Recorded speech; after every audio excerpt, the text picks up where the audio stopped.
يصلح لكم أعمالكم ويغفر لكم ذنوبكم ومن يطع الله ورسوله فقد فاز فوزا عظيما. اللهم صل وسلم وبارك على نبينا محمد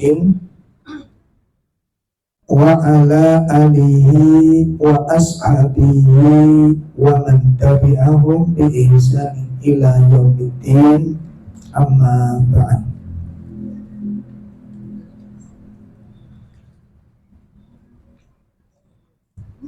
Ibu-ibu sekalian yang semoga dimuliakan Allah Subhanahu wa ta'ala, alhamdulillah pada sore hari ini Allah memberikan pertolongan kepada kita, kemampuan untuk melaksanakan salah satu kewajiban. Allah memberikan pertolongan kepada kita untuk bisa menunaikan salah satu kewajiban.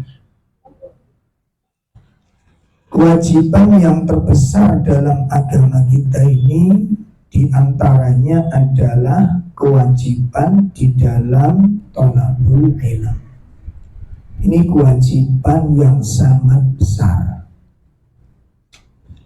Masih ingat dasar-dasarnya kenapa mempelajari ilmu syar'i itu termasuk kewajiban terbesar?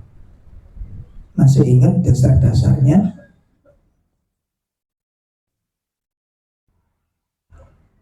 Bu, kok malah dengar-dengar? Ayo, dileng-ileng. Pertama apa? Kenapa kok ilmu?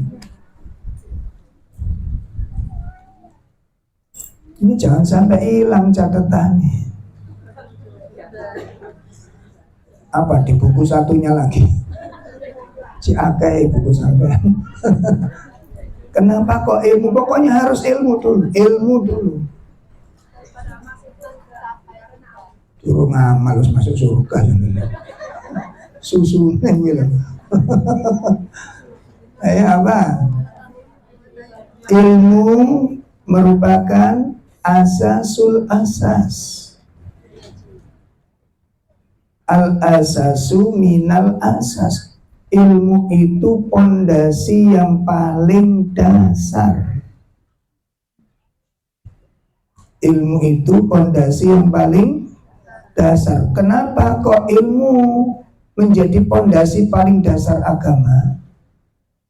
Karena semua syariat agama itu tidak bisa dilaksanakan, semua syariat agama boten saged dipun lampahi kecuali apa?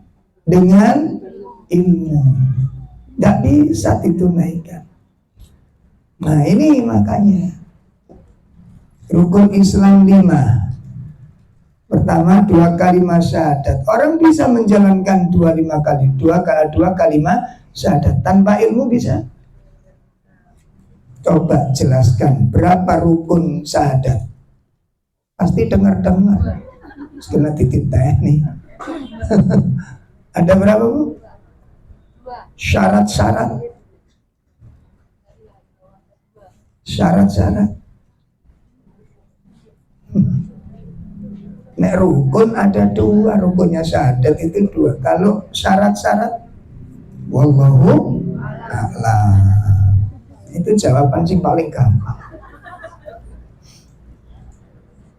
Ada 7, sebutkan 7 itu.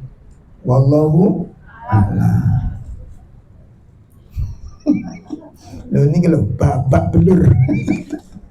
Itu baru syahadat. Wis keliru. Kenapa kok keliru?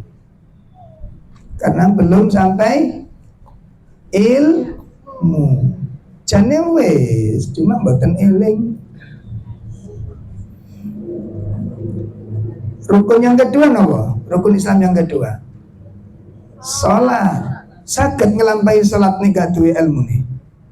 Ada berapa syarat salat? Pasti lupa. Wong itu pelajaran SD. Sementara kita sudah S terakhir. Allah, itu kan pelajaran berapa syarat-syarat? Nggak ngerti syarat-syarat gimana sholatnya? Berapa rukun sholat? Ngitung malah.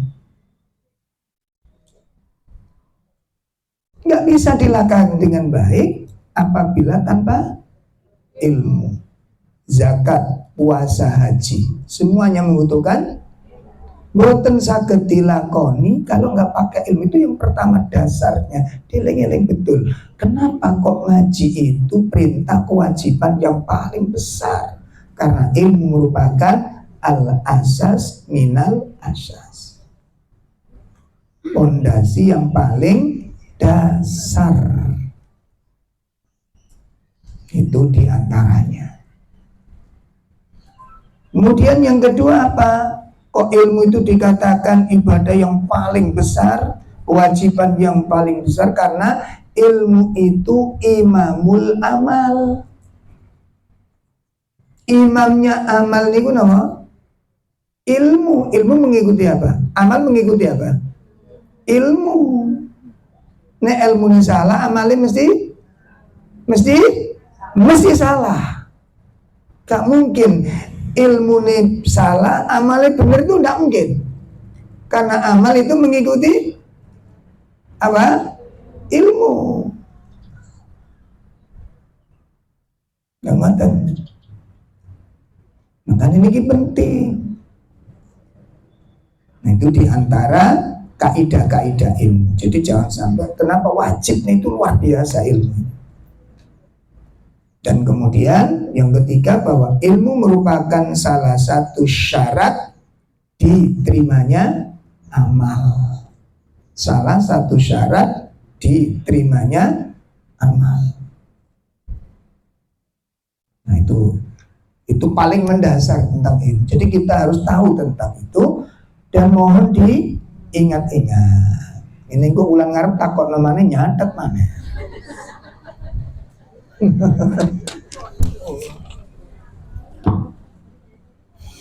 Baik ibu-ibu sekalian yang dimuliakan Allah,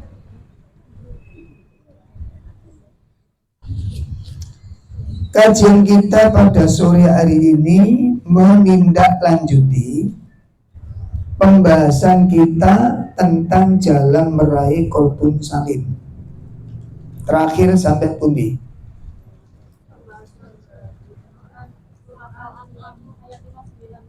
Poin yang ke-6 ya. Poin yang ke-6. Bab ke-6 yaitu muraqabah.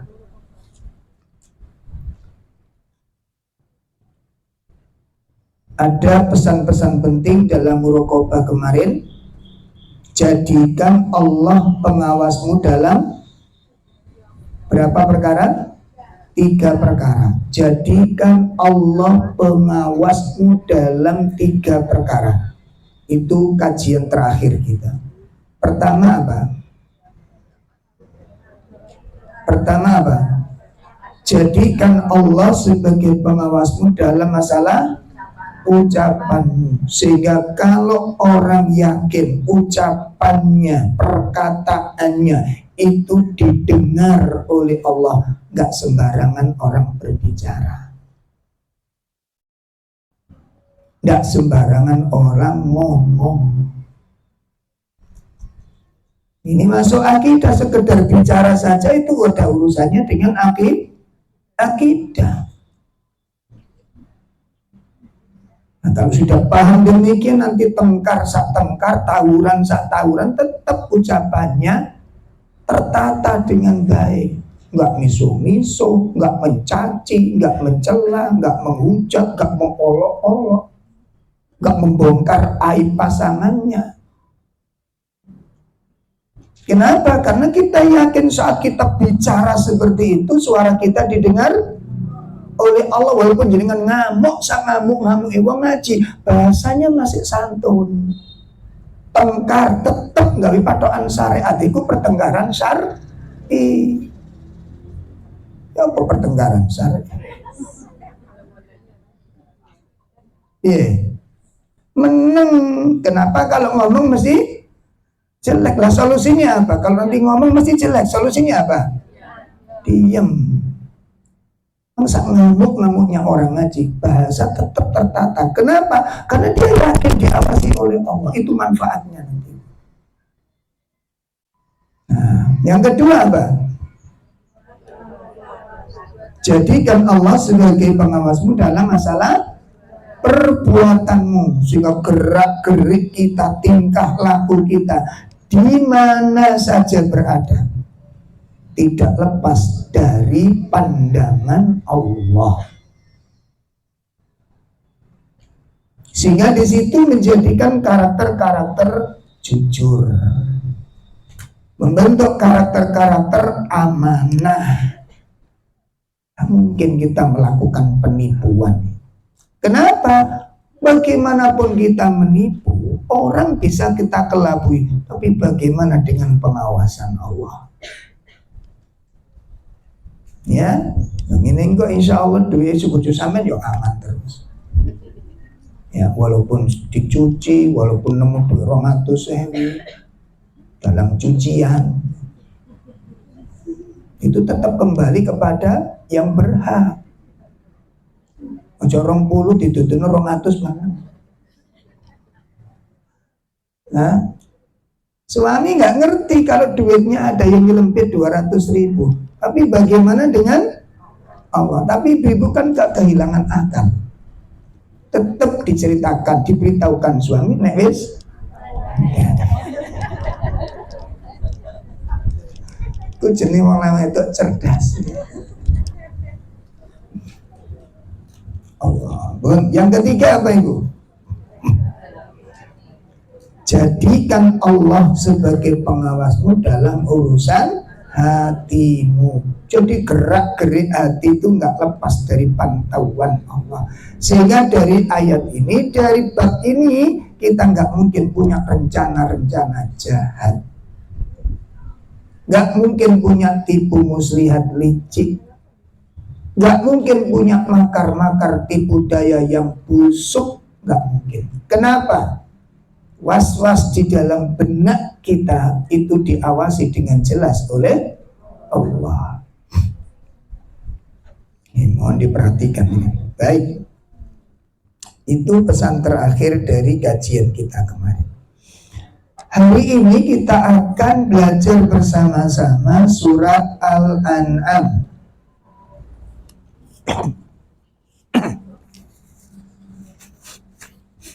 Ya, surat Al-An'am. Surat 6 ayat 59.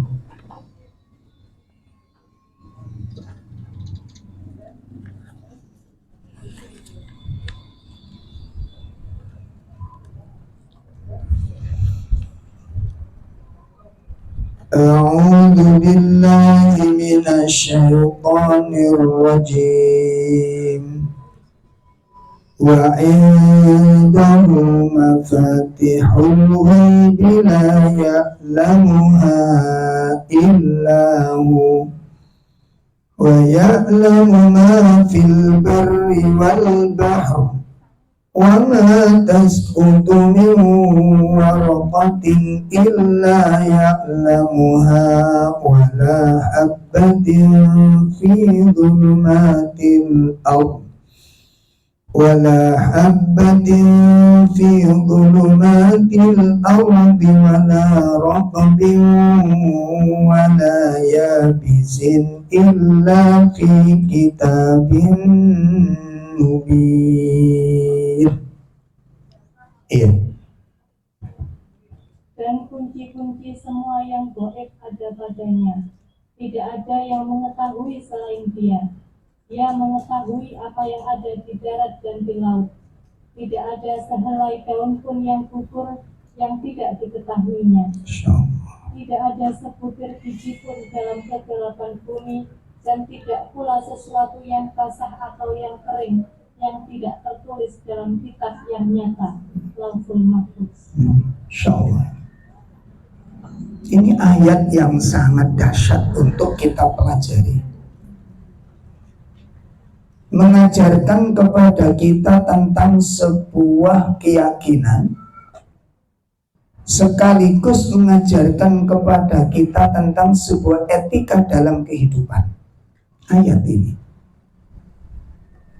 mengajarkan tentang sebuah keyakinan dan mengajarkan tentang suatu etika, suatu adab yang sangat mulia.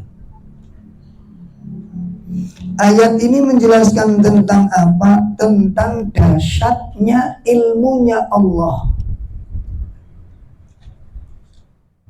Ya, tentang dahsyatnya ilmunya Allah. Yang mana disebutkan ilmu Allah itu meliputi segala sesuatu. Ilmunya Allah meliputi segala sesuatu.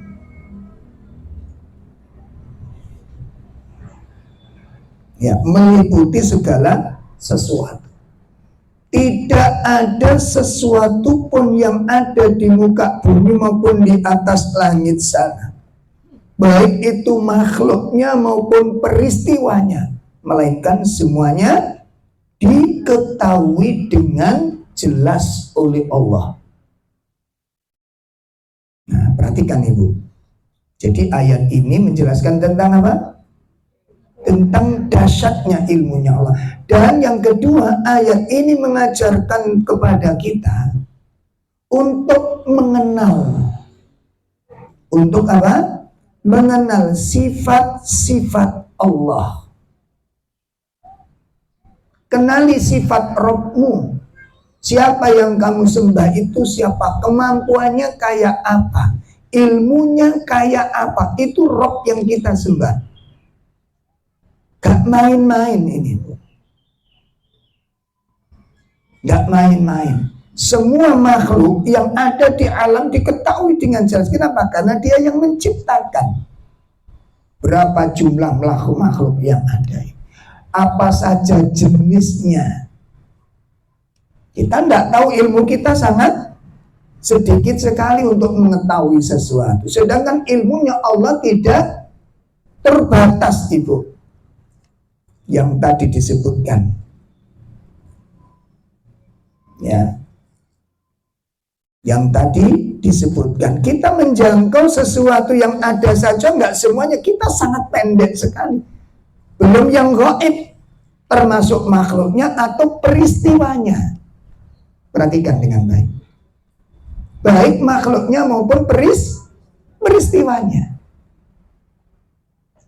Kita nggak tahu tentang sesuatu yang jauh, yang dalam, yang tinggi, nggak bisa kita jangkau dengan akal. Tapi Allah itu menjangkau segala sesuatu.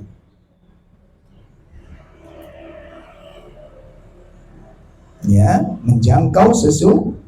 Oleh karena itu sampai para ulama mengatakan idza kanatil awraqu saqata. Kalau ada selai daun jatuh, satu butir daun jatuh, ya'lamuha. Allah tahu. Kalau kita kan nggak mungkin. Hari ini yang jatuh daunnya berapa? Nggak mungkin, Saudara. Nek kula sampeyan belajar mencoba untuk melihat kengangguran ndak. Dengar? Coba sampai besok keliling ngitungi apa? Terus takoni karo bocah mulai kok sampai awan gak mulai-mulai ya durung oleh blonjo, durung masak. Tekon ndi ngitung godhong. Kira-kira piye? Hah? Kira-kira piye jawabe bocah sampean piye? Enggak, sampean paling dijemput batu anget apa ora? Tapi itu dihitung oleh Allah, Ibu. Ya, jadi seandainya ada satu daun jatuh, itu diketahui oleh Allah. Fakaifa bil awraqil lati yambituha wa yakhluquha. Kalau yang jatuh saja diperhatikan Allah, dihitung dan ada catatannya itu. Hari ini daun apa yang jatuh, berapa yang jatuh, kemana jatuhnya itu ada catatannya lengkap. Apalagi perbuatan kula sampai. Kalau mikir sampai di sini sudah mulai kita mikirin, hati-hati. Gak ada gerakan kita yang gak tercatat oleh Allah.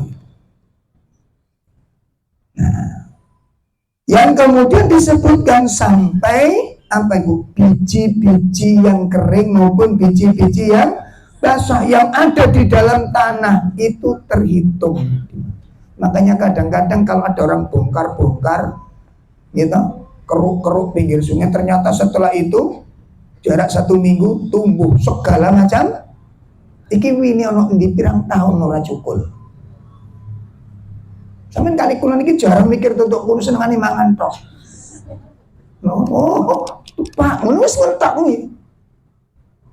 Makanya kurang dalam penghayatannya kepada Allah Ta'ala, syukurnya kepada Allah. Kita melihat seperti itu Masya Allah. Nah, sampai dihitung oleh Allah jumlahnya berapa, itu dihitung. Dan kita tidak mungkin sampai merana ke tempat seperti itu. Tidak mungkin. Nah, ini dalam rangka apa? Dalam rangka untuk memperkenalkan kita siapa Rob yang kita sembah. Ilmunya kayak demikian. Pengetahuan tentang ilmu yang nyata maupun dengan ilmu yang gaib. Ada di dalam kegelapan bumi itu diketahui oleh Allah. Maka disebutkan, Masya Allah ini, kegelapan di dunia itu ada 5 macam kegelapan. Nanti kita renungkan di sini ilmunya Allah ini. Kegelapan yang ada di dunia ini ada berapa? 5 macam kegelapan. Pertama, Zulmatuddin al-munghamisah, gelapnya dasar tanah, dasar bumi. Jadi kalau orang menggali tanah itu semakin ke dalam, semakin ke dalam, semakin gelap. Itu satu. Yang kedua, dzulmatul ma' fil bahr, gelapnya air dalam lautan. Jadi ini jero laut niku peteng. Gelap itu. Dasar lautan itu gelap. Yang ketiga, dzulmatul lail mudlim, gelapnya malam yang gulita. Gelapnya malam yang gulita.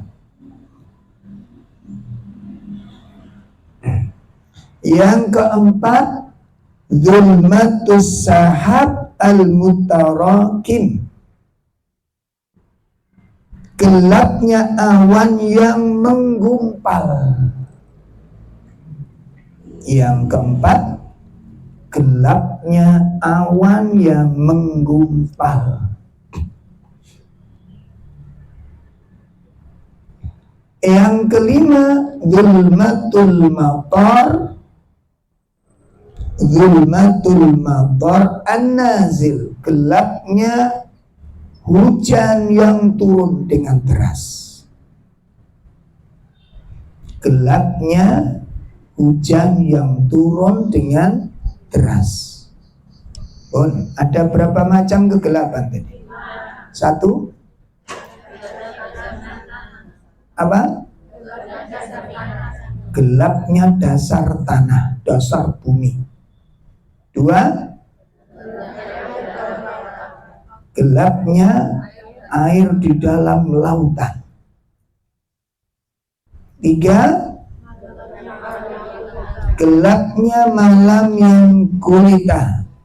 4. Gelapnya awan yang menggumpal. 5. Gelapnya hujan yang turun dengan deras. Jadi kalau hujan itu turunnya sangat lebat, itu menimbulkan kegelapan.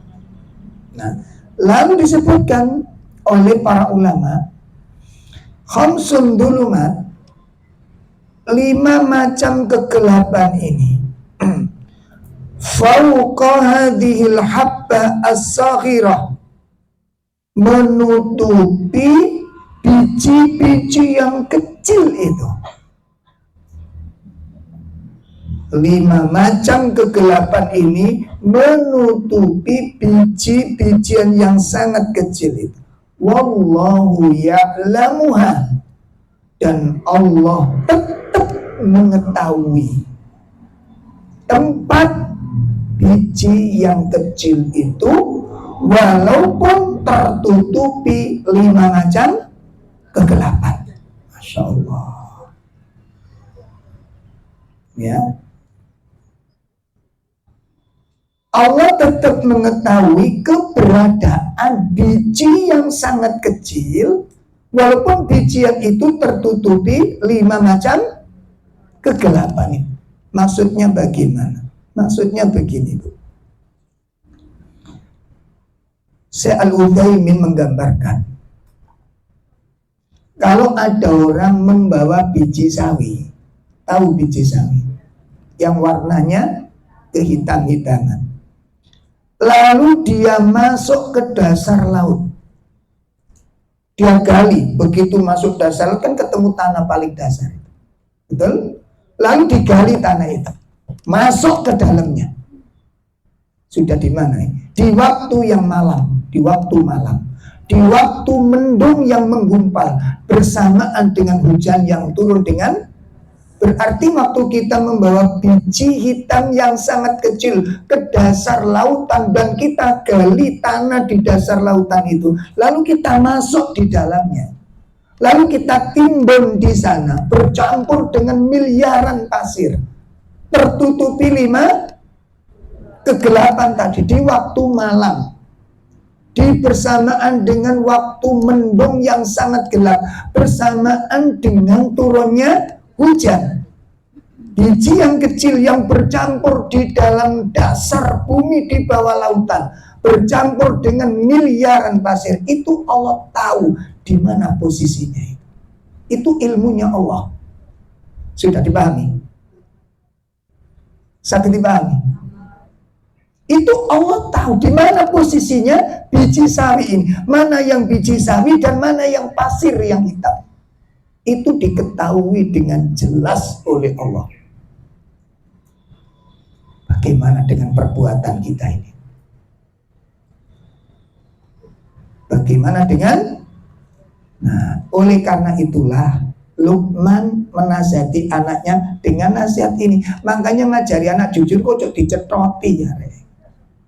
Ayo ngomong bicara kak, itu enggak mendidik. Kenalkan anak terhadap Allah. Kenalkan anak terhadap Allah. Kenalkan dengan sifatnya yang maha mengetahui. Dan kenalkan anak itu dengan dosa. Kenalkan anak itu dengan, kalau ini sudah diketahui, maka itu pelajaran yang sangat berharga. Ojo arek kudu weden-wedene karo gendrowo, karo wegombe. Ini ngajari opo sampeyan? Orek nangis di gunung peteng, lihat matanya. Anakku tolak-tolak, endi ora pedok. Lama-lama kan mikir anak itu. Setiap nangis dibawa ke kegelapan, pilih gombel, giginya panjang-panjang. Anak setiap kali ketemu atau ketemu. Akhirnya lama-lama mikir, jangan-jangan wajah mbahnya ini gitu. Itu nggak mendidik sama sekali. Sakit dipahami Ibu? Sama sekali nggak mendidik. Justru mendidik hal-hal yang tidak benar. Sama dengan anak jatuh, disayang, Masya Allah sayang, mejanya nakal, meja dikepuk. Ini kan nggak benar tuh. Ada yang ngajari anaknya seperti itu? Kamu kodok di sawah, kodok nakal, kodok nakal. Ini pengajaran apa ini? Itu mengajari akhlak yang sangat jelek Dimana kalau dia celaka, dia jatuh harus mencari kambing hitam. Biarkan anak nangis. Memang nangis itu wajib bagi anak. Jatuh sakit kok nggak boleh nangis. Biarkan nangis, berdarah. Jangan takut dengan darah itu. Ajari, itu konsekuensi. Makanya kalau jalan jangan banter-banter. Makanya hati-hati, dilatih itu, diajarkan pada anak-anak. Bukan anak jatuh meja, dipukul pintu, dipukul jendela, dipukul kodok, disalahin. Kata kodok, aku lo kalah pula. Kan itu cara-cara yang sangat buruk. Mari kita lihat bagaimana para ulama, para nabi ngajari tentang adab ini. Ya, dikenalkan dengan siapa? Allah. Dikenalkan dengan siapa? Diajari punya rasa takut kepada Allah. Dan itu dioptimalkan, dilazimkan, dibiasakan. Anak salah jangan dimuat, didamprat. Yaitu menjadikan anak-anak takut kemarahan panjenengan, akhirnya bohong. Paham? Ayo ngaku apa gak ngaku? Ngaku dicetot, gak ngaku ya dicetot. Kan bingung anak-anak. Betul apa enggak? Itu cara Anda mengajari anak-anak yang gak benar. Sama di sekolah itu. Ya di sekolah, sholat enggak, jamaah enggak, zikir apa enggak. Kan ada centang sama apa ini? Silang, ini kak zikir silang kan gitu. Karena takut dimarahi gurunya, akhirnya centang. Semua itu kan pengajaran yang sangat buruk yang Anda wariskan. Akhirnya ustadznya nggak bisa memperbaiki. Kenapa? Karena dilihat sudah melakukan semua. Padahal sing salah sapa kuwi? Sing salah sapa? Ya sak wong tuane sana, aneh gak sholat didukung sama orang tuanya. Biarkan menjalani hukuman. Dan lembaga tidak boleh main hakim gitu. Menghukumnya jangan sampai menyakiti anak. Dan jangan sampai menjatuhkan kehormatan anak di depan teman-temannya. Itu yang perlu dimiliki oleh orang tua. Jelas. Anak gak naik kelas, jangan dihabisi anak itu. Tolong waktu sampai kedak. Padahal ibu dewi ya gak patah pinter aja. Tapi nak ngilok-ngilok no anak itu, koret-koret sampai pulang dan ini. Itu kan ya bagus. Kenapa kok gak sampai naik kelas? Tidak duduk bareng-bareng, dielus, dikasih motivasi supaya berikutnya tampil lebih bagus. Itu. Saya kemarin diuji anak saya nggak naik kelas, tidak masalah. Memang sakit-sakitan sehingga tidak bisa menjangkau target. Nangis takut dimarahi. Kenapa kamu nangis kayak begitu? Aku nggak naik kelas lah. Aku nggak naik kelas aja, nanti naik meja kan bisa. Kalau saya tak kau ya nih. Tidak apa-apa nggak naik kelas. Memang sekolah itu begitu, kadang naik, kadang enggak, kan di pondok. Akhirnya kita cak ngomong baik-baik. Nah kira-kira yang menyebabkan gak naik kelas kenapa? Nilai ujian. Nah yang menyebabkan nilai jelek apa? Kan kemarin memang kamu sering sakit. Nah kenapa kok sering sakit? Karena metode cara pola makannya kurang bagus, pola hidupnya kurang bagus. Nah ke depan kepingin gak naik kelas lagi. Enggak mau. Ayo naik kelas sekarang. Ditoto jangan sampai sakit-sakitan. Alhamdulillah sehat. Dan alhamdulillah naik kelas. Ya, kasih motivasi. Mari kita simak bagaimana orang-orang besar di dalam Al-Quran mendidik anaknya. Orang-orang besar, orang-orang terhormat di dalam mendidik generasinya. Kita simak surat 31. Surat 31, surat Luqman.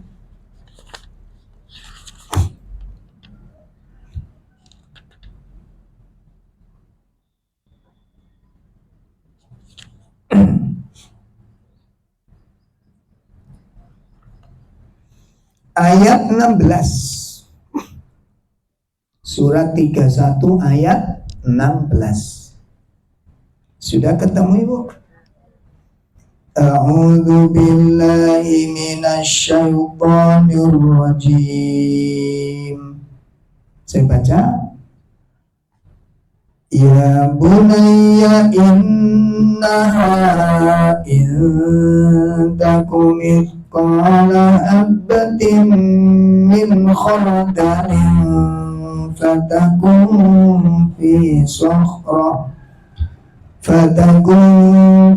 sakhratin aw fis samawati aw fil ardi ya'ti biha Allah innallaha latifun khabir. Iya.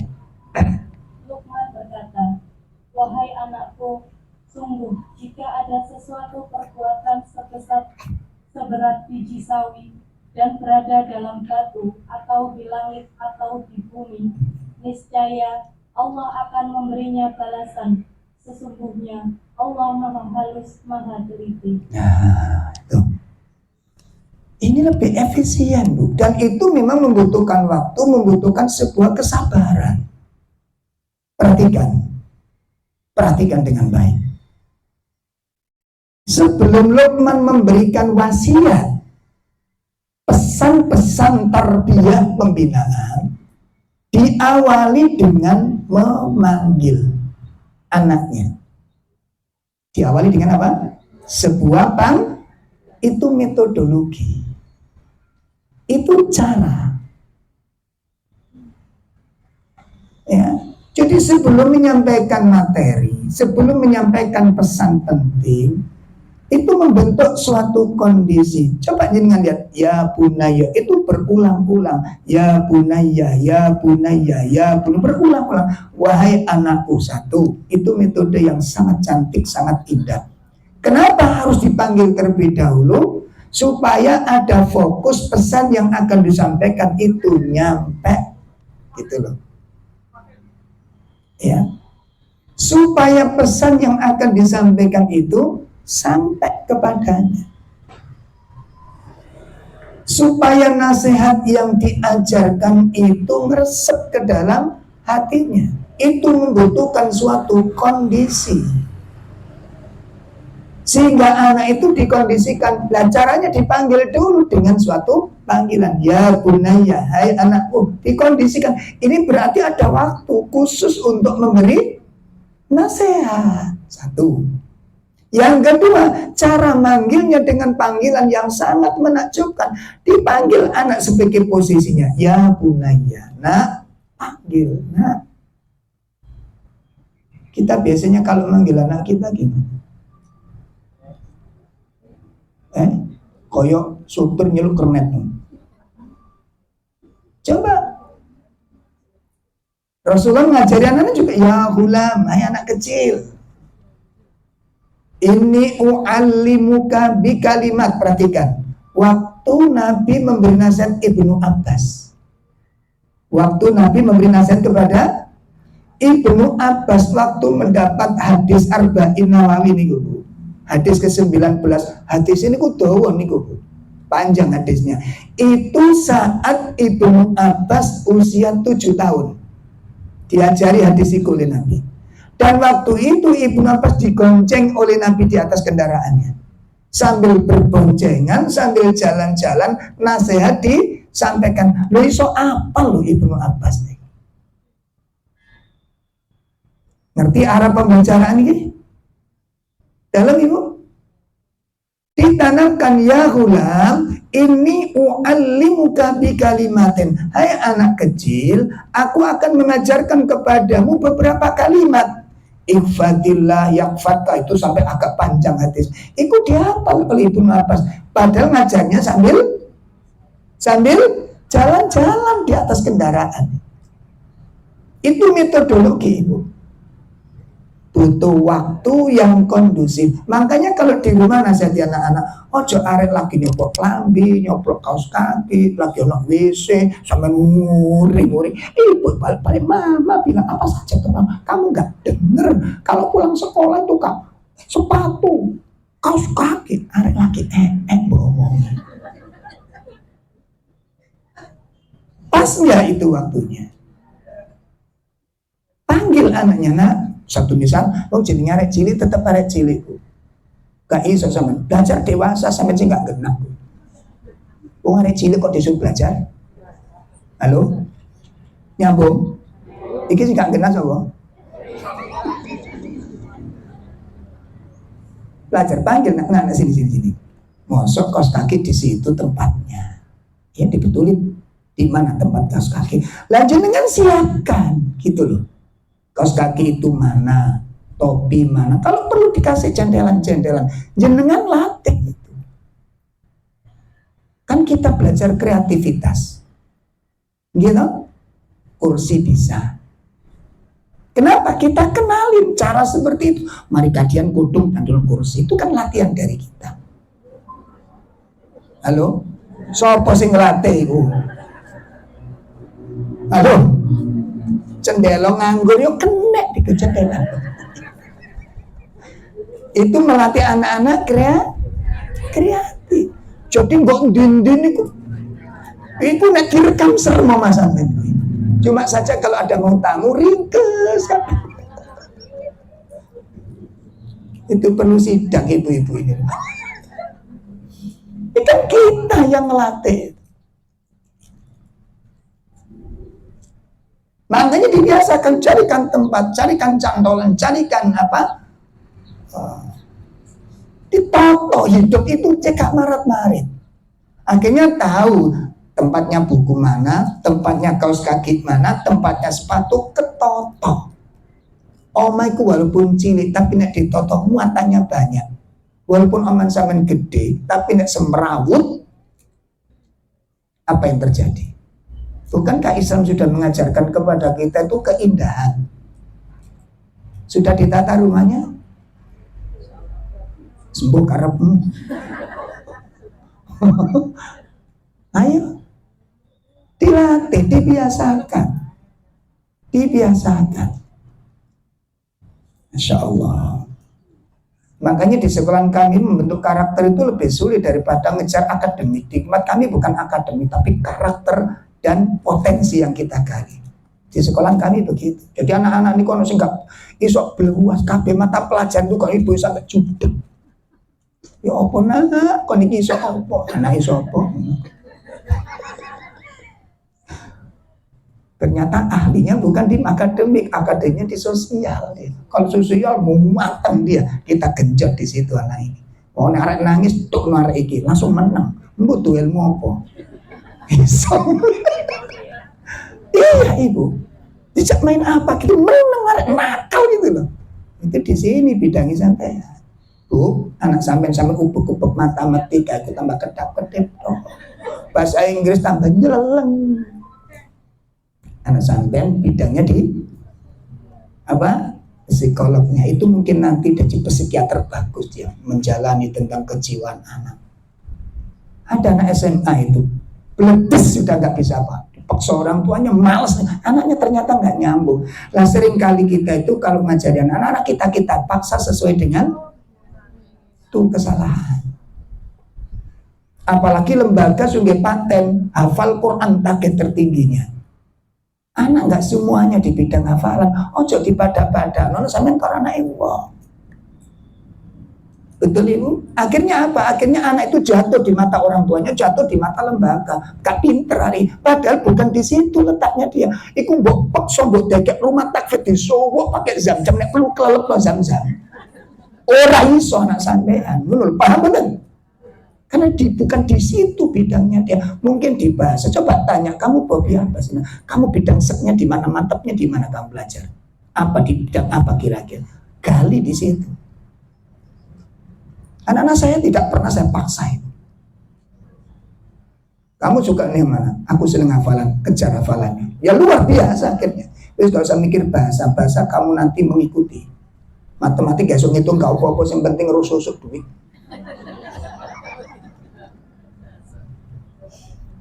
Jadi anak leluasa belajar. Yang satu kamu apa mbak? Aku nih bahasa di bahasa Arab bagus. Udah kejar bahasa hafal santai kamu, nggak usah dipaksa itu hafal. Jadi kalah hafalannya dengan adiknya kalah. Bahasanya mbaknya lebih menang daripada adiknya. Kenapa? Faktnya di situ. Lah karep kula mbek sampeyan niku bahasa Inggris songo, bahasa Indonesia songo, matematik songo. Ibuke dhewe kulo nol. Anak jangan peres saya seperti itu lalu nggak salah dibacot kayak begitu, boleh gitu. Makanya nggak nyambung, anak berontak gitu loh. Kalau masih kecil paling tambah stres ini anak-anak ini. Ini cara pendidikannya nggak pas. Sangat dipahami ini, Ibu kenali anak saya itu di mana letaknya gitu. Oh jadi pada temenmu lihatan, sudah hafal semua, kamu nggak hafal. Ibu tambah teman.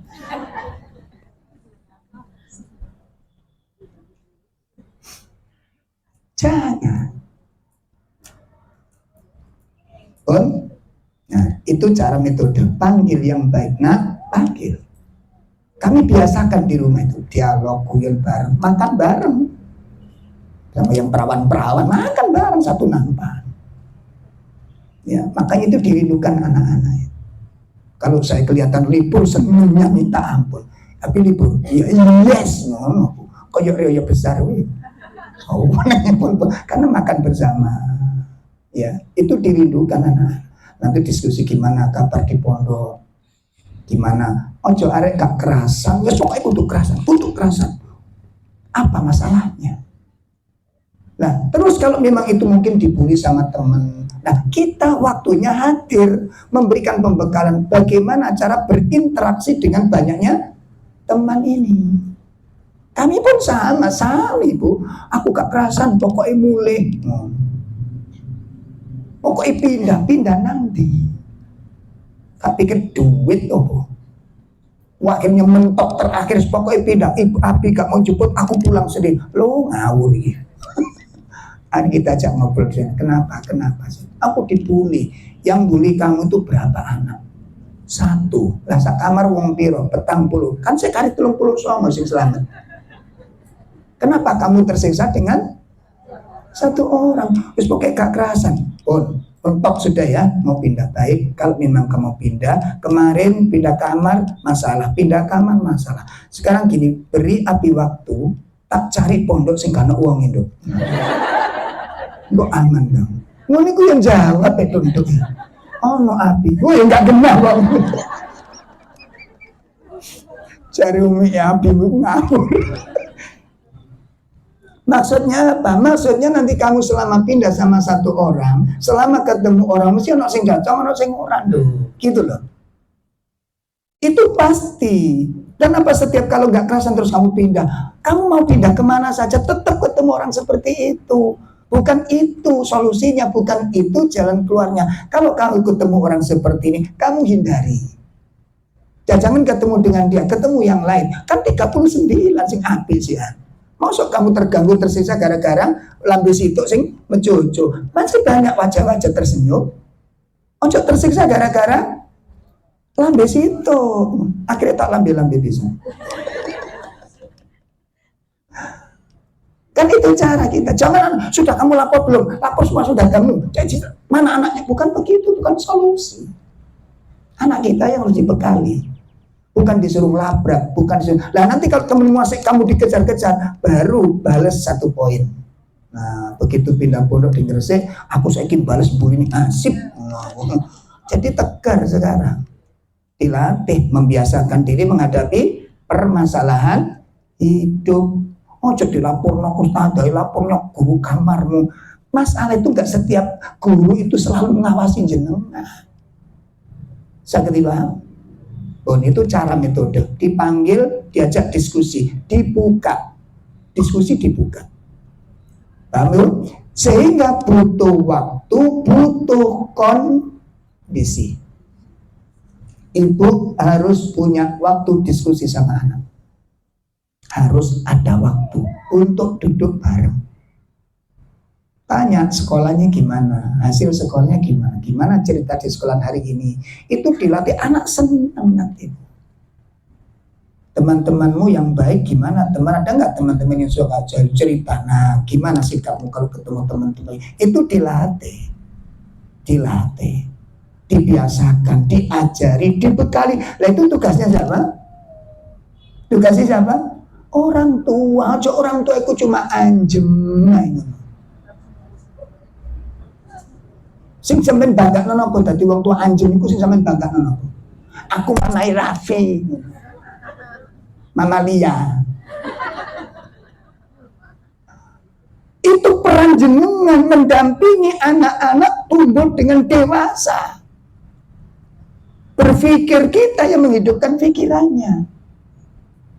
Digali, didampingi, diajari, dituntun bagaimana mengenal problema hidup itu. Di sekolah ada problem-problem, ada hadapi anak-anak kita, latih anak-anak kita berjiwa yang lapang. Bisa dipahami? Nanti kamu ketemu orang lain, nanti ketemu orang yang berbeda, nanti pindah lagi ketemu orang yang lain. Bukan itu solusinya. Solusinya harus kita hadapi. Itu dilatih berani. Dan ada sebuah konsep, makanya ada latihan sabar, latihan legowo. Ada kapan kita ngelatih anak kita seperti itu? Sama dengan makan. Makan apa kamu? Dulu kita nggak pernah dapat tawaran seperti itu.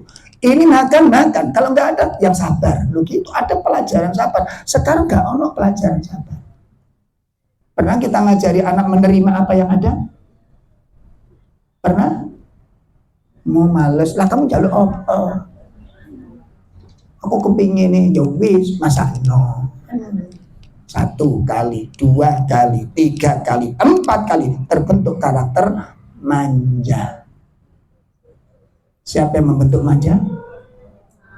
Menurutku sing disalah no? Sip. Sama sejak kecil ada pelajaran-pelajaran yang tidak baik. Nangis, minta mainan seperti temannya, belikan. Tetangga beli ini, belikan. Itu pengajaran yang sangat buruk. Bukan dilarang mutlak, saya ulangi. Bukan dilarang mutlak, tapi nggak baik. Kenapa? Karena anak-anak kita latih harus memiliki apa yang dimiliki oleh yang ngajari siapa ini? Terbentuk karakter sampai akhirnya dewasa. Karena terbentuk seperti itu, ketika keinginan yang tidak terpenuhi, apa yang dia lakukan? Marah dia. Kalau kecil paling nangis, kalau besar minggat ibu. Atau marah kepada orang tuanya, nggak mau tahu dengan orang tuanya. Yang ngajari siapa? Siapa? Kurang banter siapa? Oh, cek mantep pula. Orang tua yang ngajari. Kasihan kadang-kadang lihat anak kita. Tapi itu demi keselamatannya. Kalau di rumah libur itu bu, mari subuh konco-konco nih gini RT ngeten di tempat tinggal. Mulai mari subuh ngarep yo menyekel HP situ arah ini. Ayat tak delok kon. Tapi masing. Anak kita nggak ada yang punya soalnya. Ini baru lulus SMA baru kita belikan. Dan itu pun dengan syarat, dengan cara yang tepat. Tidak boleh sembarangan main HP, pegang HP. Ada waktunya mengaji, ada waktunya kerja, ada waktu. Kok ini? Sudah diajari anaknya?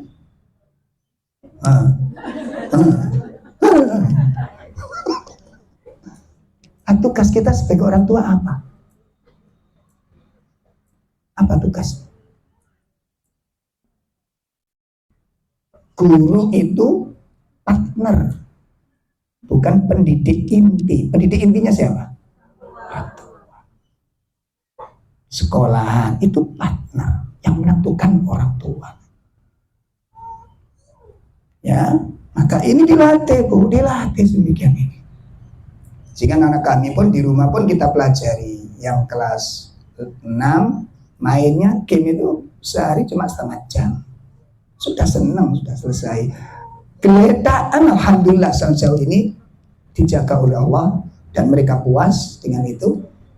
Sampai ke rumah Pak D-nya itu sampai gedeng-gedeng. Uangnya mengenai Pak D-nya kan main HP. Dan anak kami sudah disimpin, data tinggal berapa? 30 menit ya sudah, 30 ya sudah selesai. 30 menit taruh itu HP. Loh, kenapa kamu nggak main? Sudah selesai tadi. Ditinggal sama HP. Enggak, nanti jadi masalah. Karena perjanjiannya setengah jam. Lah kamu nggak kepingin? Ya kepingin, tapi udah cukup. Udah selesai. Latih sepak bola, latih menata, ada mainan-mainan yang mendidik, ada mainan yang menghidupkan akal. HP itu mematikan otak. HP mematikan otak. Malas berpikir akhirnya. Yang nyiapin siapa? Pak RT. Kita yang membentuk itu. Sekarang apalagi ada beli apa tuh namanya? Kayak chip-chip itu ya. Apa itu? Ada permainan yang beli apa itu? 60.000, 70.000 harganya. Itu ada apa? Memangnya mainan ibu. Itu nanti ada semacam permainan yang kemarin di dosen istri saya itu diingatkan anak-anaknya bu, karena ada permainan itu mengajarkan tentang laki-laki cinta laki-laki, perempuan cinta perempuan dari permainan. Makanya diawasi anak-anaknya. LGBT itu buahnya itu kan. Makanya upayakan orang tua punya komunikasi yang baik kepada anak-anak. Ini dijalin seperti nasihatnya Luqman kepada ya bunaya. Ini berarti ada suatu apa ibu? Komunikasi, ada interaksi yang sangat cantik sehingga anak itu seneng. Lah terus nanti kalau salah, ojo dicaci maki, salah itu benahi letak kesalahannya. Paham ini? Dia melakukan pelanggaran, namanya anak tetap anak, kekurangan tetap di mana-mana. Dan tugas kita apa? Mendidik, mendampingi mereka untuk mengerti tanggung jawab. Kasih tugas-tugas di rumah, satu misal hari apa tugas nyapu, hari apa tugas bersihkan kamar, hari apa tugas apa, latih demikian itu, kasih kewajiban. Sangat dipahami. Satu harus dibangun komunikasi. Baik. Kemudian kita lihat berikutnya. Luqman berkata, ya, intaku mithqala habbatin min khardalin fatakun fis sakhratin aw fis samawati aw fil ard. Nah, kalau ada sesuatu sebesar biji zarah, apa itu kebaikan atau keburukanmu? Ya, satu biji sawi, satu biji yang kecil, lalu kamu simpan di dalam batu. Perkara tersebut kamu sembunyikan di dalam batu atau di dalam bumi atau di atas langit nanti. Kamu sembunyikan di tempat yang tersembunyi. Apa kata Luqman? Ya'ti bihallah. Itu pasti nanti akan didatangkan oleh Allah. Artinya setiap perbuatan ini semakna dengan ayat faman ya'mal mithqala dzarratin khairan yarah wa man ya'mal mithqala dzarratin syarran yarah. Itu sejalan dengan makna itu. Sejalan dengan makna itu. Ya, sejalan dengan itu. Dilatih tentang sebuah konsekuensi, itu akan dibalas oleh Allah. Ada surga, ada neraka, ada apa namanya, janji yang memuliakan, ada ancaman yang mengerikan. Dan setiap perbuatan kita itu akan ada konsekuensi. Ada konsekuensi. Makanya penting Bu, membuat kepercayaan pada anak itu penting. Ya, penting pendekatan, saya ulangi, pendekatan dan saya ulangi lagi, bagaimana supaya anak-anak itu kecanduan ketemu jenengan, pripun itu. Nah, gimana supaya anak-anak itu kecanduan kumpul dengan jenengan tuh seneng, itu gimana caranya? Gimana caranya? Ya apa caranya anak-anak kita itu senang kumpul dengan kita, dirindukan gitu loh. Dan kalau ketemu kita tuh seneng anak itu gimana? Sikap, satu keikhlasan. Yang kedua apa? Kesabaran di dalam menghadapi kekurangannya. Jangan dibiasakan salah caci maki, salah hujat itu jangan dibiasakan, mengolok jangan dibiasakan. Salah itu perlu diperbaiki, perlu didandani. Itu seperti belajar mualas itu. Kalau guru kan berpikir ya apa caranya semangat begitu. Kalau kita kan enggak. Wis pokoknya kudu semangat. Gelewer diri cetil. Oke? Bagaimana anak kemudian senang belajar sama kita, nggak tertarik? Coba ketika nulis nggak bisa-bisa, apa yang kita lakukan? Merubah metode, mencarikan metode, atau marah? Hah? Lihat ustadz-ustadz di sekolah ini bikin lingkaran penceng. Tuh, ustadzah ini hasilnya. Kata ustadzah gimana? Katanya, oh bagus. Nah, coba di sini dulu. Cuma ini kepanjangan. Tapi bagusnya ada kalimat. Karena dia sudah berusaha. Tapi anak kecil, tetap anak kecil. Nulis itu nggak bisa mancik garis. Ora iso, tetap nabrak garis. Ini kalau sudah dikasihkan ustadzah, apa kata ustadzah? Marah atau penghargaan? Penghargaan itu yang membuat anak-anak senang. Lah kalau begitu gambar terus salah, dilaporkan, mama, umi, ibu, ini gambarku. Lah kok kayak nih? Oh, nulis apa ini? Lihat, makanya mama nih, gitu kan? Nulis tidak, lihat, oh, gitu kan? Makanya nggak tertarik kumpul sama kita.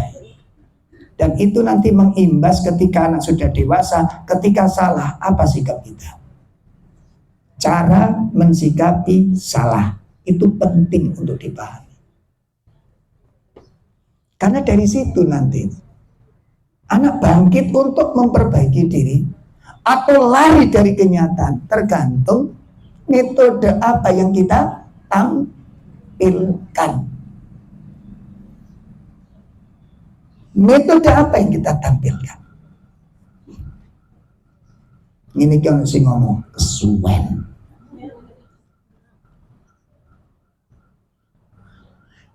Allah. Tidak bisa diselesaikan dengan jalan pintas setiap masalah. Anak kecil masih bisa. Nanti kalau udah punya kemampuan, anak akan melawan dan memberontak. Itu hanya tinggal bom waktu saja. Makanya metode surat Luqman itu Masya Allah. Jadi kan lihat caranya dia mengajarkan sebuah keyakinan, sebuah pemahaman. Apapun yang aku lakukan, Allah akan hadirkan kepada kita. Setelah itu dilatih anak-anak dengan apa yang dia ajarkan itu, dilatih.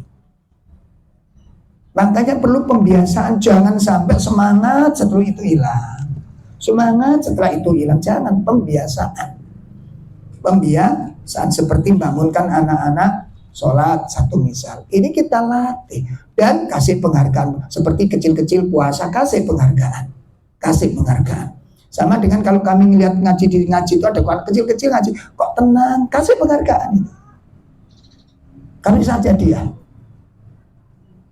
Sekolah ini berapa nih anak-anak di musola, kok tenang, ada anak 5 itu anteng, nggak ada suaranya sholat. Tadi ikut sholat Ustaz, nah kasih penghargaan. Senang anak. Baik Ibu. Nah jadi membutuhkan sebuah metode dan penanaman sebuah keyakinan. Dan yang paling mendasar apa Ibu? Sebuah konsekuensi. Apa? Sebuah konsep. Dan yang tidak kalah penting adalah qudwah, keteladanan. Maaf, ketika sore tiba, ibu pasti ubrak-ubrak anaknya supaya cepat mandi dan cepat ngaji. Begitu Ibu? Kebiasaannya? Iya Ibu. Waktu ibu ubrak-ubrak itu, ibu dalam sudah kondom bersih, sudah mandi atau belum?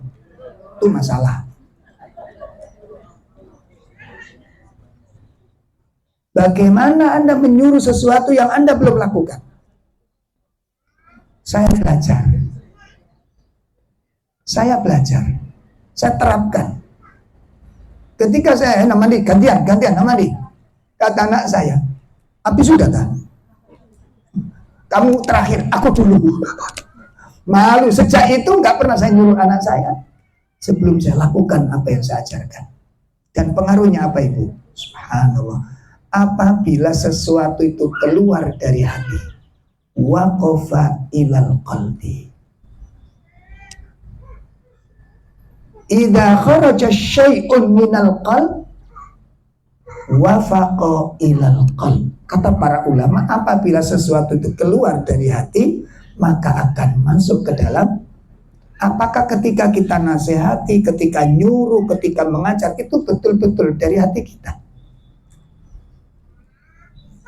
Ngajari disiplin, ayo tepat waktu, ojo dibiasakno, jangan wis telat. Apa kita sudah terbiasa disiplin dan betul-betul menginginkan anak kita disiplin? Itu PR bagi kita. Kesabaran juga demikian.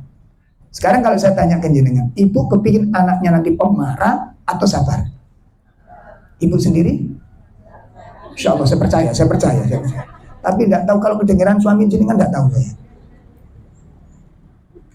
Itu pertanyaan sederhana aja. Ibu kepingin anak-anaknya kasar atau yang lembut? Ibu sendiri?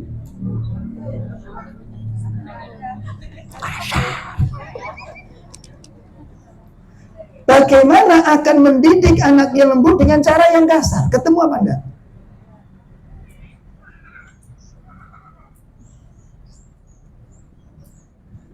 Ya, dilatih, dibiasakan ini. Itu pengajaran. Dan apa puncaknya di sini? Khasyatullah. Takut kepada Allah. Semuanya dikembalikan Allah, kepada Allah, untuk Allah. Itu pengaruhnya sangat luar biasa. Pengaruhnya luar biasa. Nah, jadi di antara pelajaran berharga yang kita peroleh dari muraqabah ini adalah segala sesuatu disandarkan untuk dan karena Allah.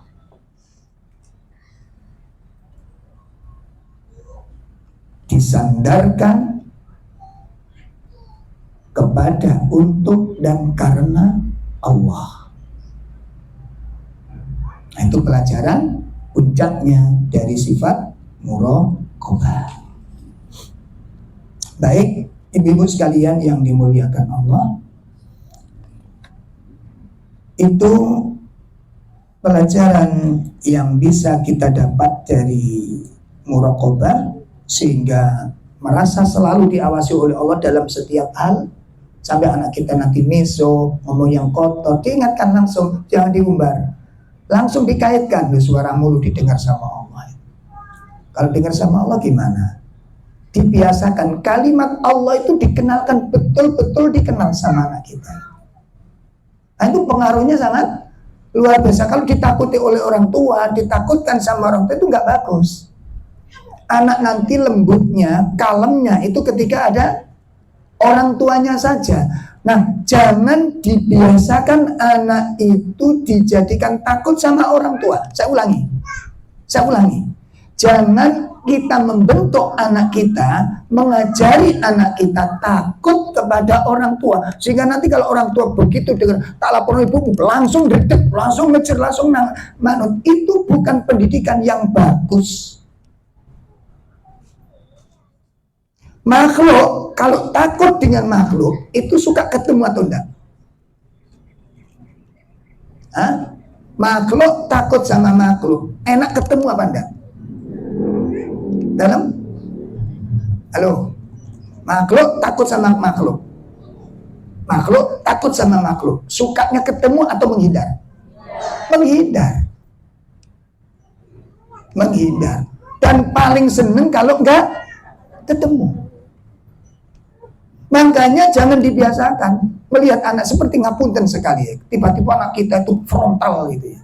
Suka banting. Coba kaji pendekatan. Mainnya apa? Anak saya dulu begitu, kalau ngamuk itu sampai ambakane mengkos-mengkos. Wah, ini ku geget. Blok ngoten niku. Ki kepala paling bantingan teko opo iki? Ternyata main game itu, Bu. Gamenya apa suka bantingan gamenya? Enggak. Jadi tak lihat, Mas, kamu sukanya main. Kita nggak usah marah-marah. Kita ingin tahu orang ini pendekatan pada anak-anak. Kamu kalau main game itu main apa tuh dulu itu? Mobil bisa coba lihat. Nah, mobil. Nah, ini masalah. Ketika yang diinginkan nggak tercapai, ngambek. Begitu udah mau masuk finish, nabrak. Nah, satu. Terus begitu mulai lagi, baru berangkat udah ketenggar sama musuhnya, batal lagi. Mantel. 1 kali, 2 kali, 3 kali mantel itu kesimpan. Terus ganti sepak bola nggih ngoten. Giring serobot musuhnya. Nah, itu mantel. 1 kali, 2 kali, 3 kali mantel terbentuk di luar, actionnya di luar nanti. Karena waktu itu kalau main banting nggak mungkin lah, begitu nanti pas ada sesuatu yang nggak sesuai dengan diinginkan, meledos di situ, megang gelas banting, megang piring banting. Ternyata itu pelampiasan dari jin yang kemarin dia lihat mangkel itu numpuk. Makanya kalau sudah ada yang terluka batinnya begitu, ada istilah tumpah dalam atau tumpah luar. Kalau tumpah luar, actionnya jadi anak brutal. Itu tumpah luar berarti ada sesuatu yang menyakiti hatinya. Kalau tumpah ke dalam, ini lebih mengerikan lagi. Penyakit kejiwaan akan dia idap nanti. Sama ngelihat mama jarang senyum, lihat papa jarang senyum. Yang dia butuhkan itu senyum. Saking kerasnya pendidikan di keluarganya, tumpah ke dalam. Akibatnya apa? Dia butuh senyuman. Kita di grup itu satu saat monyet ngerangkul kucing di satu sangkar di kurungan. Kita share di grup. Apa komentarnya itu? Monyet ngerangkul kucing, berpelukan, lembut, manja, begitu. Apa komentar Anda kalau melihat gambar seperti ini? Kok ngerangkul kucing kan gitu? Kenapa mestinya monyet itu sesama monyet? Itulah monyet yang haus kasih sayang. Dia butuh senyuman, tapi nggak dapat senyuman dari sesama monyetnya. Ternyata yang senyum kucing. Maka dia nggak melihat ini kucing apa monyet, yang dibutuhkan adalah senyuman. Dan itu kalau nanti nimpa kepada anak kita, dia nggak melihat siapa yang senyum, ternyata laki-laki. Dan itu aku butuhkan senyum itu, padahal anak sampean laki-laki. Awal daripada LGBT bukan cuma penyimpangan di luar, tapi pola asuh orang tua. Saged dipaham. Butuh kasih sayang. Ternyata ada yang peduli sama dia. Apa katanya? Iki sing tak doleki. Gak peduli teko sapa, karena aku butuh sesuatu yang selama ini aku tidak dapat. Perempuan suka perempuan. Kenapa? Karena teman perempuannya sangat perhatian sama dia, dan di rumah dia tidak pernah dapatkan perhatian itu. LGBT masuk di situ, sudah. Siapa yang menanamkan? Hati-hati. Makanya ketika anak nanti jangan sampai tumpah keluar jadi anak brutal, tumpah ke dalam menyimpan sifat-sifat yang mengerikan. Makanya kita perlu pendekatan-pendekatan yang optimal. Baik, ada pertanyaan sebelum kita tinggalkan? Ada pertanyaan?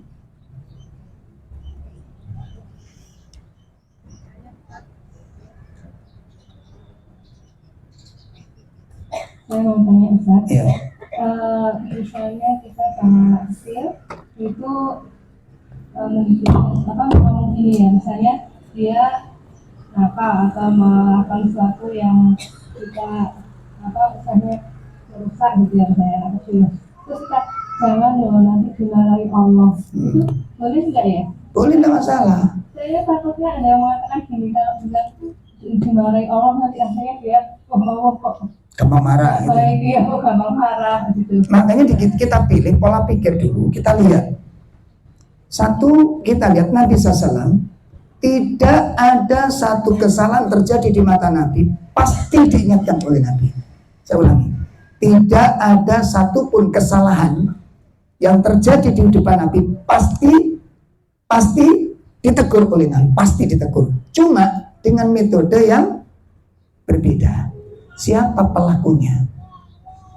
Sekarang begini, pas ngaji. Satu misal ya, Ustaz, saya kok seneng pacaran. Atau anak minta izin sama aku ganti pacaran. Apa jawaban jenengan? Tak boleh, haram. Ini Nabi, Bu, duduk bersama para sahabat. Tiba-tiba ada seorang pemuda mengangkat tangannya. Ya Rasulullah, istaghanli bizina. Ya Rasulullah, aku minta izin kepadamu, tolong izinkan aku untuk berzina. Itu di depan para sahabat. Dan jenengan dadi ustadzah terus sing ngono kira-kira piye? Qala Allah Ta'ala, zina haram minal kabair. Itu termasuk dosa-dosa, jauhi, tinggalkan. Sementara keinginan itu, wah, hari itu dia nggak zina. Di waktu yang lain, karena dia ditunjukkan hukum, bukan diberikan sebuah solusi. Akhirnya para sahabat marah kepada pemuda, marah ibu. Kenapa? Ini perkataan, dengar perkataan apa ini? Perkataan apa ini? Halo? Coba pas ngaji jaluk izin zina. Ini perkataan apa? Hah? Kurang ajar itu. Gitu. Kurang beradab banget kepada Nabi. Bayangin coba.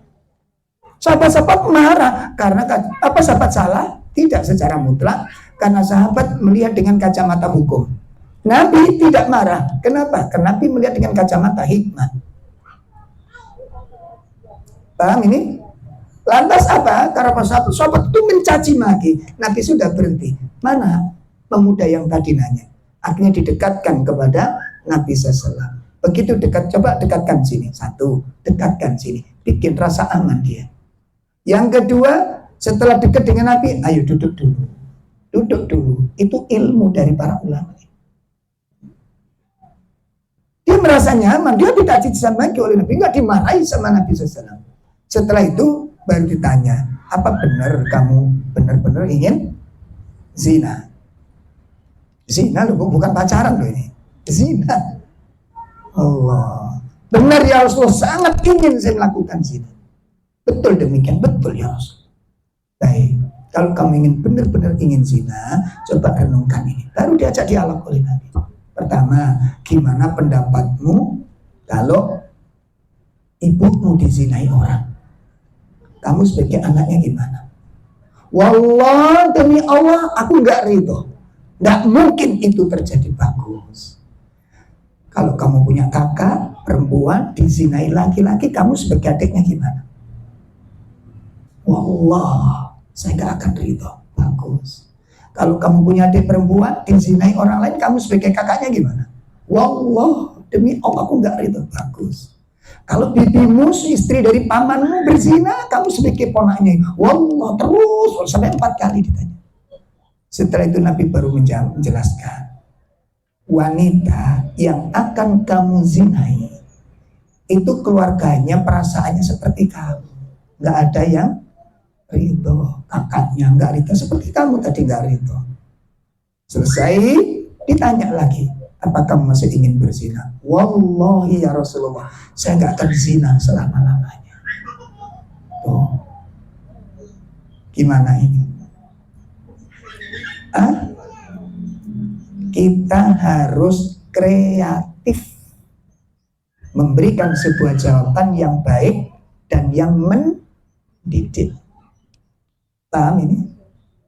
Paham ini? Adapun psikiater murni kadang-kadang banyak larangan. Dilarang, nggak boleh, nggak masalah juga bablas nanti. Kalau psikiater murni, kita pakai psikologis Al-Quran, pakai psikologis Al-Quran. Jadi banyak beberapa hal, makanya lihat siapa pelakunya, apa sebabnya. Makanya disebut hikmah. Apa makna hikmah? Menempatkan sesuatu tepat pada tempatnya. Itu namanya hikmah.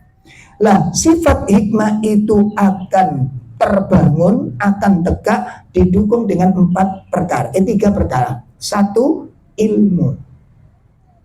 Jalannya sikap hikmah itu akan terbentuk dengan 3 perkara. Satu, ilmu, wawasan, pengetahuan yang dalam, yang luas. Itu. Yang pertama itu ilmu. Yang kedua, hilmu. Hilmu itu kesantunan. Santun. Apa yang dimaksud santun?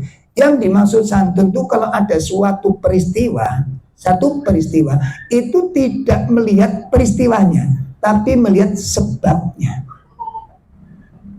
Paham? Contoh, gelas pecah, marah kita karena melihat, tapi ngelihat tanya apa sebabnya. Sehingga kalau dilihat sebab, kadang-kadang begitu melihat sebab kita kasihan justru. Bukan sekedar melihat pemandangan seperti ngapunten. Kalau di sekolah anak jenengan ada anak yang hiperaktif setiap hari nutuki koncone, apa pendapat jenengan? Pokoknya setiap hari harus ada korban yang ditutuk sama dia. Kemarin si fulan kepalanya bocor, besok si A tangannya melintir, besoknya lagi saling jerit-jerit, beset, satu misal. Jadi anak setiap hari makan korban. Apa pendapat panjenengan? Keluarkan, ringkas, selesai. Halo? Iya, betul begitu. Atau apa?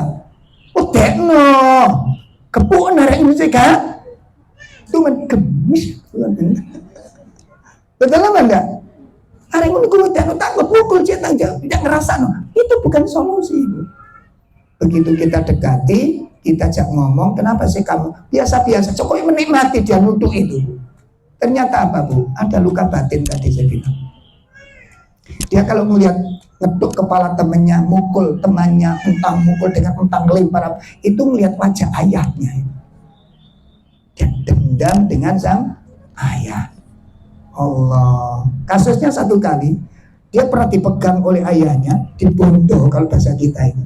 Yang namanya kecil cekel cek meninggal ada orang kulit sambil disamblek gitu. Itu dalam hati. Sehingga setiap kali melihat anak salah di depan matanya, eksekusi. Setiap nuntut itu aku melihat bodoh, pas dia melihat wajah ayahnya. Apa obatnya kalau udah begini? Ayahnya diberitahu, ditanya, mengakui nggak peristiwa ini? Ternyata mengakui. Subhanallah. Jenengan mau nggak berbuat ini? Apa obatnya? Sampean rangkul putri sampean. Ini putri kan, putri. Sampean rangkul putri sampean, jaluk sepuro. Sebut waktu itu mama hilaf, abi hilaf, ayah hilaf. Ayah salah. Ayah nggak akan ngulang lagi. Mohon maaf betul-betul, ayah sayang. Rangkulan, rangkul. Itu obatnya. Subhanallah Ibu. Begitu kita temukan di forum para asatid, orang tuanya gentle, dirangkul, anak ini nangis luar biasa. Nggak butuh 1 minggu, anak itu lembut dengan teman-temannya. Kenapa? Dendamnya sudah hilang. Dari siapa? Lo kadang-kadang nggak tahan dari awak diri. Kata-kata yang menyakitkan itu macet itu ke dalam. Jelas ini Bu? Nah, mau kan kita perlu segera ada, saya bilang tadi apa? Membangun komunikasi. Balik saya bilang membangun komunikasi. Jadi orang tua yang diidolakan anak-anak, yang senang. Jadi anak itu kalau ketemu jenengan itu kecanduan. Itu nilai plusnya apa Ibu? Itu menjadi sebuah cita-cita. Aku tidak boleh jauh dengan orang tuaku. Itu nikmat tersendiri saat panjenengan sudah tua. Tapi panjenengan itu ngecemes, cerewet, jauh des. Anak-anak cita-cita itu masih kapan adoh karo wong itu penderitaan Anda di masa tua. Selamat menikmati penderitaan. Saya kira cukup, kurang lebih mohon maaf. Wassallallahu ala nabiyina Muhammad subhanakallahumma wa bihamdika asyhadu an la ilaha illa anta astaghfiruka wa atubu ilaik. Oh, ini ngomongin hikmah tadi ya. Jadi yang pertama ilmu, hilmu, kemudian apa Bu? Al-anah. Al-anah. Al-anah itu bersikap tenang. Apa? Bersikap tenang. Jadi yang membangun karakter hikmah ada 3. 1 ilmu, 2 hilmu, 3 al-anah. ilmu itu wawasan, ya, pemahaman, pengetahuan. Yang kedua apa? Hilmu itu santun. Apa santun tadi? Jadi kalau ada satu peristiwa, dia tidak melihat peristiwanya, tapi melihat, nah itu enak nanti, beda nanti. Yang ketiga, al-ana, bersikap tenang, tidak gerusa-gerusuh, tidak gegabah di dalam menyimpulkan, itu bagus nanti hasilnya. Saya kira cukup. Assalamualaikum warahmatullahi wabarakatuh.